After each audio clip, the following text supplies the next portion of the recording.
This old school players usually have lots of characters. Brian being a good example. BlueFox on the stream. Yeah, BlueFoxXT, my boy, my roommate. And usually him and Alan go back and forth. Yeah, so you think he has a decent chance? I think he does have a decent chance. Okay. Well, what was I going to say? Oh, we don't practice against Peach too often. So he might be a little weak. You might see the experience. That sucks. Oh my god. Oh my god. Get wrecked. Hashtag wrecked. I bet you tried to aim it, and that's why he took all of that. Yeah. Oh man. Sometimes what you want to do is shield DI in so you don't get shield stabbed, but then push shield sucks and you got shield broken. Yeah, I'm actually shocked he aimed it that well. Get broken. Yeah, you think he would have gotten shield stabbed once. Yeah, I think in that situation you just got to either take the hit or and just not be in that situation at all. Try to get one hit and DI the right way to only get hit by one. Now Floaty's matchups, man, it feels like whoever gains the lead, this advantage is huge. That was huge. Yeah, like Brian coming back, he's got to try and either get a rest or just literally not trade it. And that's really hard in this matchup. There are two big reasons why that's true. And one is it's just so hard for them to take stocks. There's no like 0 to death combos generally, so the attrition is a big deal. And the other thing is that camping actually is very good and like noticeable in this match. It really changes the pace. Oh yeah. So yeah, maybe in a Fox Ditto, like you're not going to be able to camp because of the nature of like the players and It's the closest thing we have to brawl matchups, and a lot of it has to do with patience. Patience and, like you said, attrition and just general spacing. Yeah, besides like, a rest, there's almost no way these characters can kill each other quickly. Right. It's just a lot of work. And it sucks because even if Brian does go for rest at this point, Alan, he's 2 stocks ahead, and the punish game will be great, and BlueFox keeps getting more percent. It's not something he's going to be going for, so this is pretty much Alan's game if he just keeps it up. Yeah. This is really, really bad for Brian. Damn. Well, what you should do is, whatever mistakes he made in the first 2 stocks, I hope he recognized them and adjusts in the future. I don't really approve of that taunt, but people taunt when they want. I guess. Kill in there? Okay. So how do you think he can? I don't think he can bring it back. I was really about to say, I think he's thinking about his counter pick. Yeah. I would be. And also, one other thing is that in a floaty matchup especially, but any matchup, if you're down a lot, you can try to use the rest of the match to figure out your opponent and figure out a better strategy for the next game. Yeah, and this is definitely a good match to do that, considering how long it still will take to kill him. Exactly. And that could also contribute to which stage you counter pick, because he might not know if he wants a big or a small stage yet.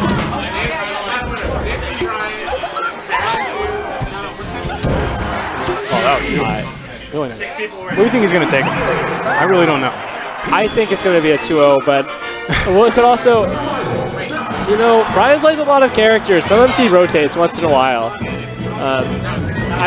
Peach is considered bad against Puff, so he probably won't rotate. But I wouldn't be surprised if he went Fox. Because Fox is doing great. Oh, okay. We'll stick with it on Battlefield. A little bit more space.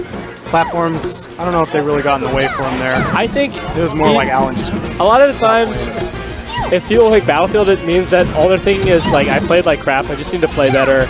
And, like, no specific strategy they want to do. Yeah. And, I don't know. I don't play floaties, but I imagine that's what he's thinking. All right. Well, it's got him an edge guard opportunity, but jumping into that, ever 2015, still jumping into that. Brian is good at, Alan is good at still finding those down smashes too. Like, a lot of times now, people over-respect their opponent, so they don't go for it, but Alan knows. Yeah, they're not all random. A lot of them are either setups or, like, I read you. Yeah, and Alan is, I'd say Alan is pretty good at reading his opponent's movement. Yeah. Whenever I play him, that's the main reason why he beats me. Well, his turnip game right now is really good. He's keeping him out, he's walling him out with all of that, coming in with the aerials, the flow cancels, making himself safe, like that. I also think that BlueFox's spacing is a lot better this game too. He's like moving pretty well, and see that right there, he outspaced the fair pretty easily too. He's not falling for some of those short hops anymore, or some of those floats. Oh, that was really well done. Using that back air a little bit more this game. It also might have to do with the fact that he hasn't been playing from behind. So, you know, zoning with a bear or something is, you know, very safe, very good. You know, he was talking to me the other day how, you know, he has this very king-like style, but he feels like he needs to pick up some Hungry Box tactics, you know, because whatever Hungry Box is doing, it's working. And, you know, be it back air spam or not, it's a really good move, and he's got to use it a little bit more. He's got to. It's kind of funny though, because that traditional Hungry Box style isn't really how he plays anymore. You don't like just see him do 80 bears now. He picked up some anymore. king style. Yeah. Now. Or mango, however you want to say it. I like to see it as like a Ryu crouching forward. You know, like a medium, crouching medium. Just, you know, I got this space, man. You got to respect this. Yeah, and it can lead you a lot in Street Fighter or in Melee. Another Jig's Armada, you know, infamously claimed that it was like unwinnable against Hungry Box, but I don't really quite understand why he thought that this matchup is so bad for Peach. I can't tell you, man. I feel like he just got out played, or he doesn't know it as well as he should. See, I don't main either of them, so I can't tell you. Yeah, I'll say one thing though. Puff does have a lot of similar strengths to Jigs, and if a character beats yours in what your character's good at, that is extremely frustrating. Like, Jigglypuff's bear probably does beat any of, you know, Peach's aerial options. A lot of her approaches, really, yeah. And Puff's up air also has a large disjoint, so it could probably beat things above her as well. And kills it rather low percents, like we just saw. He's like at 115, 120. Seeing some of that Hungry Box stuff right there. Very safe spaced bears. You got 30-some% off. Oh, crouch cancel down. Was that a depth turnip? Yeah, that is. Oh, he got it. Wow. Yeah. Wait, did he even jump to get that? No, he grabbed it right through the platform. Okay. Oh, he throws it away there.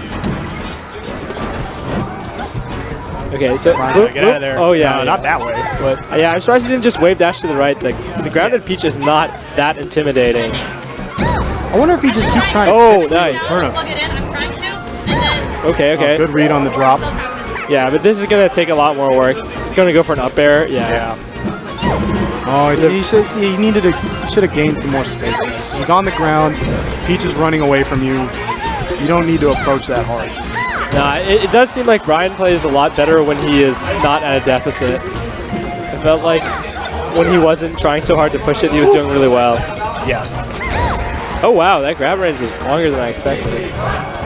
And he's got all this time, and he can run with that time. He chooses not to. Oh. Yeah, and it's funny too. A lot of times people talk about like having the lead and camping and stuff, but it's not like either of these players are even going to think about the clock in this matchup. They're not playing to the clock. That's something that we don't see on West Coast. Yeah, I meant like it's more like one of those matches where you have the ability to take that kind of time. Yeah, definitely. Reevaluate your approach and all that. That's what I mean. We're like, just because you're losing, you don't really have to approach. Like, yeah, take your time. It's that floaty thing. Oh, they got the awkward bump shake.